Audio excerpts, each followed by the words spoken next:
I live in Osaka, which is a massive city and can be very expensive. Yet my expenses are around $1,000 a month. It was easily more than half that of when I lived in America. And in this video, I'm going to be explaining why life in Japan can be so cheap to live in. So, with that said, let's get started.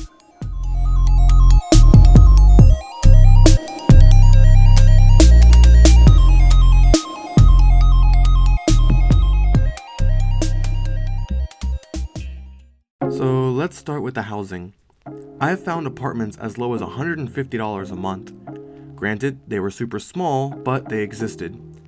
My apartment last year is a little bit larger than my current one and was $250 a month.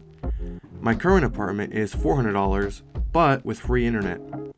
You just can't find places like that in America without either going into a very sketchy area or sharing the place with someone else. In Japan, places like this are all over, and if you move to a rural area, you can get a much larger place for the same price. Another thing that I like about my shoebox apartment is that it's small, so that there's only so much I can buy for the apartment. I recently made a video of my apartment if you want to get an idea of the size. Just click the eye icon in the top right of the screen. Naturally, when you have a big place, you want to fill up the rooms.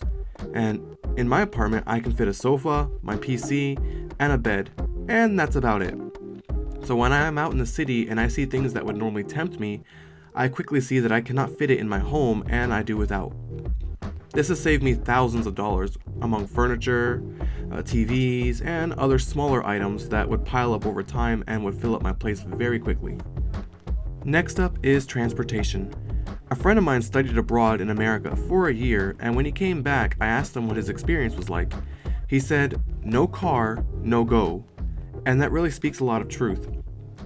Unless you are living in places like New York City or areas with highly developed public transportation, which is very rare in America, it's extremely difficult to get anywhere without a car. So you pretty much have to have the car, and you have to pay for it, you have to pay for the gas, the insurance, fees, maintenance, etc. And that all adds up very quickly. Now, compare that to Japan, where you can get pretty much anywhere you want or need to within a 10-minute walk. The exception could be work, but many companies pay their employees public transportation. For me, my two jobs both happen to be within a 20-minute bike ride of my home, and within a 5-minute walk, I have access to a grocery store, an electronics store, dollar store, convenience store, furniture place, and there's also a McDonald's and a gym. The movie theater and mall is about a 20-minute bike ride. In other words, I pretty much never have to pay for transportation unless I wanted to hang out in the heart of Osaka. And this saves me hundreds of dollars every month that I would spend if I lived in a place where a car was needed. While this list is long, I'm going to cut it short with this next and last point, which is medical. This is the most important thing for me. This was something I could never afford in America, and the hospital trips were very brutal because of that. Prior to coming to Japan, I had to get a checkup, and I was met with a $300 bill just to get my height, weight, and blood pressure checked. The same thing in Japan is around $10.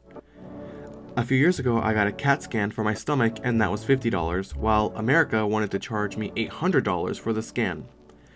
Just the thought of knowing that I can actually afford to go to the hospital gives me an amazing peace of mind. Knowing that I can go for small issues that I would have ignored in America is also a major point for me. So, if you come to Japan, you're probably going to blow a lot of money purely out of hype. I mean, come on, we're just being realistic here. However, with a little bit of self-control and a little bit of planning, Japan can be one of the cheapest places to live in. I highly recommend coming here, especially right after college, since the cheap costs make it really affordable and easy for those with low salaries.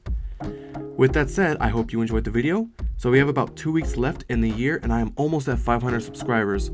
So if you haven't already, please subscribe and consider sharing this video with others. Please let me know what you think in the comments, and remember to hit that bell icon to keep up with future uploads. So with that said, please remember to stay hydrated, and I'll see you in the next one. Take care.